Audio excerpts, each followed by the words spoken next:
පොඩි වෙලා. එතකොට අපිට ඉඩමදි වෙනවා. අර ඉර ළඟටම යන්න ඕනේ. මේ ඉරෙන් මේ පැත්තෙන් එන්න ඕනේ. ඔය ඉර පුතේ පව කරන් එන්න ඕනේ. ඔහෙන් හොඳේ. රවුම හදාගන්න. ඊළඟට කවුද යන්නේ? ආලියේ.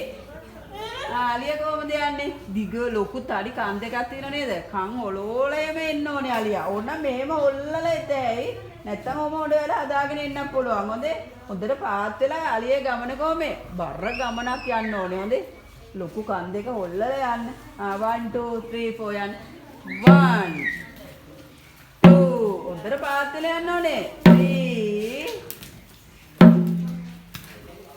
3 කුරාවුමා කොයි ඉරෙන් එහා පැත්තෙන් එන්නේ ඉරෙන් එහාන් එන්නේ පාත්තල යන්න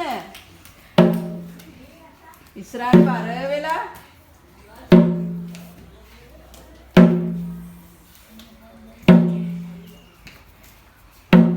හොඳට පාත්තල යන්න ඊළඟට ගන්නකො ලොකු කන් දෙකක් ගන්න අලියට. තඩි කන් දෙකක් තියෙනනේ. දැන් ඉස්සරහට බර වෙන්න. දැන් කන් දෙක මේ අලිය යනකොට බලන්නකො ඔයගොල්ලෝ මෙහෙම වෙනව නේද කන් දෙක? ලස්සනට මෙහෙම වෙනව නේද? අලිය කියන වෙලාවට බලන්නේ වෙනවද කියලා. ඕ ඉතින් දැන් ඔන්න ඉස්සරහට ලොකු රවුමක් එනවනේ කන් හොල්ලලා එන්නේ. යන්න 1 2 3 4 යන්න 1 2 කො ඉස්සරහට බර වෙන්න ඕනේ නැත්තම් කන් එල්ලෙන්නේ නැහැ. මේ පුතේ මේ කන මේ බලන්න මේ අත මෙහෙමනේ